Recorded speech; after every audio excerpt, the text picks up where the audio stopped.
আসসালামু আলাইকুম সম্মানিত চাষি ও কৃষক ভাইয়েরা, হানিফ এগ্রো ফার্মের পক্ষ থেকে আন্তরিক শুভেচ্ছা ও ধন্যবাদ। আমি এখন যে জমিতে দাঁড়িয়ে আছি এটা হচ্ছে বৃদান 108। আপনারা মাঠ দেখতেছেন।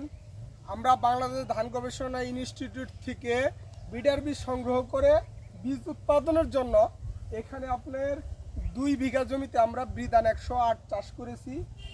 আলহামদুলিল্লাহ, মহান আল্লাহ তাআলার নিকট হাজারো শুকরিয়া আদায় করতেছি। আমাদের মহান আল্লাহ তাআলা এত সুন্দর মাঠ পর্যায়ে ফলন দিছে। মাঠে আপনারা অবশ্যই ভিডিওতে দেখতেছেন শুধু ধান আর ধান। আপনারা দেখেন, যদি আমি এভাবে এক জমির এক পাশ যদি আমি ধানগুলা শীষে নাড়া দেই, পুরো জমিটা নড়ে যাচ্ছে।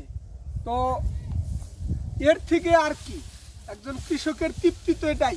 ভাই আসেন তো, দেখান তো ভাই, কাছে আসেন, দেখেন শুধু ধান আর ধান।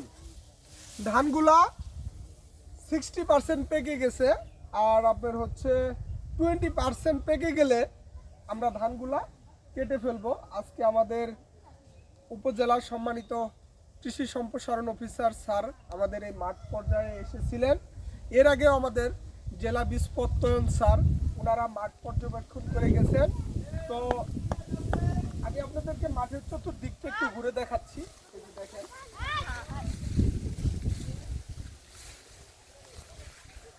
এই পাশের এই জমিটা কিন্তু হচ্ছে বৃদান 108, আর এটা হচ্ছে আপনার বৃধান 92-এর একটা জাত। আপনারা এখন নিজেরাই তুলনা করেন, একসাথেই কিন্তু জমির চারা রোপণ করা হয়েছে। বৃধান 108 আমাদের কাটার সময় হয়ে গেছে, আর পাশে যে 92 এটা আপনার হচ্ছে আরও কমপক্ষে 15 দিন সময় লেগে যাবে। তো বৃধান 108 কেন চাষ করবেন সে বিষয়ে আমি আপনাদের কিছু পরামর্শ দিব। বৃধান 108 বাংলাদেশ ধান গবেষণা ইনস্টিটিউট নতুন একটি জাতের ধান উদ্ভাবন করছেন। তো এই জাতের ধানে কিছু বৈশিষ্ট্য আছে, কিছু গুণাবলী আছে। এই বৈশিষ্ট্য এবং গুণাবলীর জন্য আপনারা বৃধান 108 চাষ করবেন। তার মধ্যে হচ্ছে উচ্চ ফলনশীল একটা ধান। এ ধানে অ্যামাইলেজের পরিমাণ অনেক বেশি এবং উচ্চ ফলনশীল ধান। সহজে ধানগুলো হেলে পড়ে না, আগাম ধানগুলা মাঠ থেকে কর্তন করা যায়। আমরা জমিতে সবসময় কম বয়সের চারা রোপণ করব। বৃধান 108-এর চারা 25 থেকে 30 দিনের মধ্যে আমরা চারাগুলা মূল জমিতে রোপণ করব। আর হচ্ছে আপনার যে সার ব্যবস্থাপনা অন্যান্য জাতের থেকে বেশি পরিমাণে লাগে। তো আমরা যখন আমাদের ধান লাগানোর আপনার হচ্ছে 1 থেকে 24 দিনের মধ্যে আমরা মোটামুটি জমিতে যদি কোনো প্রকার আগাছা থাকে সেগুলো পরিষ্কার করে আমরা প্রথম কিস্তিতে সার দিয়ে দিব, এবং দ্বিতীয় কিস্তিতে ইউরিয়া সার দিব, এবং তৃতীয় কিস্তিতে ইউরিয়া সার দিব, এবং সর্বশেষ পর্যায়ে আমরা ধানটা যখন কাজথুর অবস্থায় আসবে তখন কিন্তু আমাদের জমিতে পটাশ দিতে হবে। আমরা 1 বিঘা 33% 5 থেকে 6 কেজি পটাশ আমরা দিয়ে দিব। আর যখন ধানের শীষগুলা বের হবে তখন জমিতে কিন্তু পর্যাপ্ত পরিমাণে পানি রাখতে হবে। এবং 108 ধানের আরেকটা গুরুত্বপূর্ণ বৈশিষ্ট্য হচ্ছে এ ধানের মধ্যে আপনার রোগ ব্যাধির পরিমাণটা কম। দেখেন এই জমিতে কোনো শীষ মরা ব্লাস্টের কোনো আক্রমণ নেই।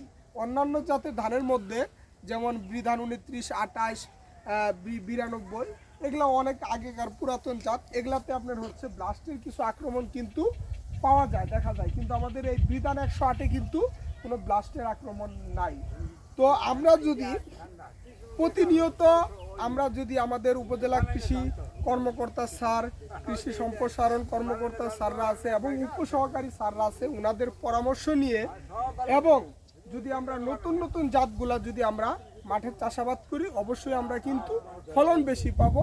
এবং ফলন বেশি পাই তাহলে কিন্তু কৃষকে আপনার সন্তুষ্ট, এবং আমাদের খাদ্যের চাহিদা, খাদ্যের ঘাটতি এটা কিন্তু আমরা পূরণ করতে পারবো।